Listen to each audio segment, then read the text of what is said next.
I'm James, and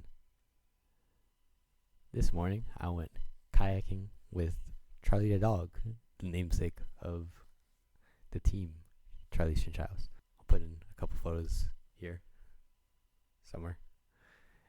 Anyways, this is week 3 of the NorCal VGC Draft League. If you want to jump right into the match, I'll have some timestamps down in the description below. And yeah, let's get started. So here's my roster for week 3.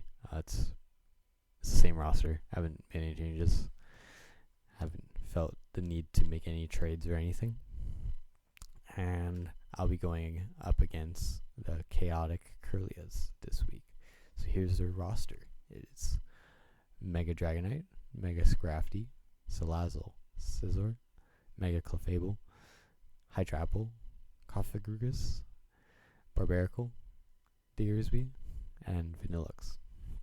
So looking at this team, first thing I noted down was they have both Tailwind and Trick Room modes. I have to take into account that and make sure my team isn't all too fast or all too slow. If I let them get the speed advantage, it'll be kind of tough. Also, they have both redirection with Mega Clefable, which has Follow Me, and they also have Fake Out. This can help them set up either their speed control, or they can even set up their other Mon. They also have setup Mons. For example, Mega Dragonite can go for Dragon Dance, Scizor can go for Swords Dance, and Barbaracle can go Shell Smash. So, gotta watch out in case they do go up for the setup modes. And lastly, I was a bit scared of a Scarf Vanillux. If it goes Scarf, it can outspeed all of my team, and all my team pretty much takes neutral or super effective from ice type attacks. So that might be a big problem if I let that go unchecked. So who did I bring this week? First is River, the Sylveon, holding a Fairy Feather. It's running Hyper Voice and Hyper Beam, which are pretty standard moves, and it's also running Round. You'll see why in a minute.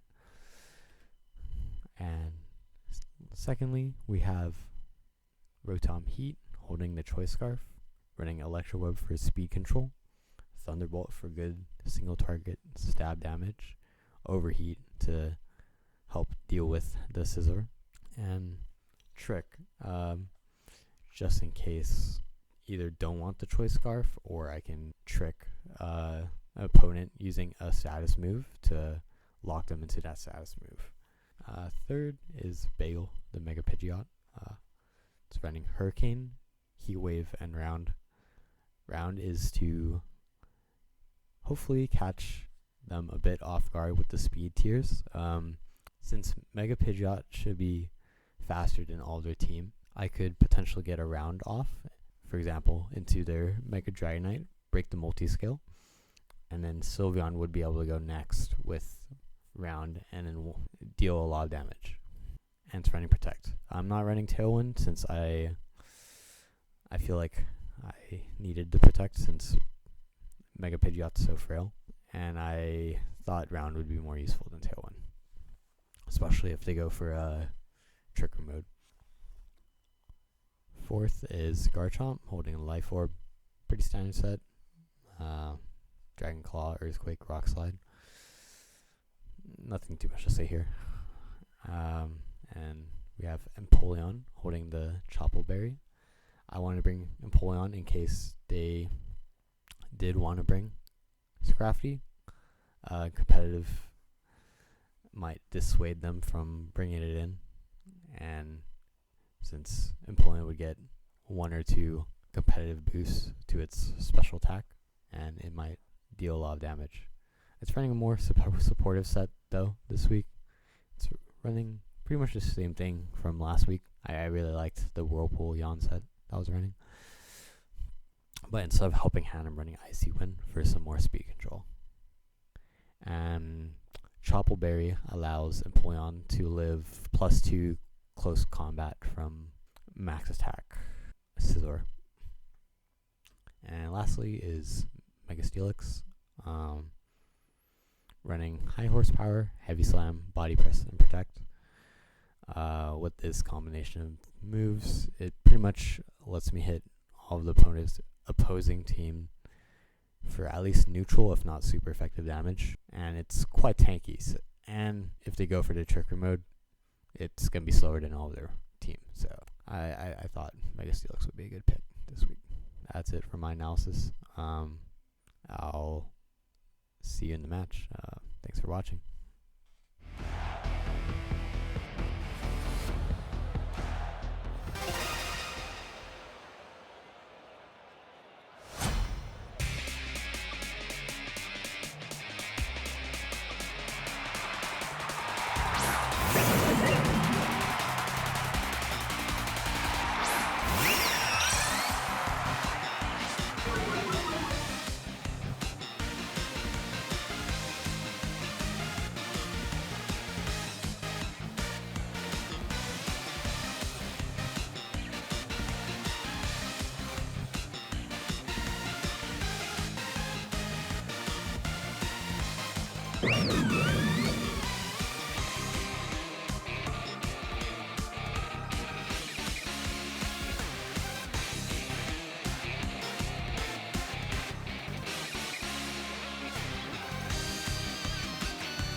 Bye.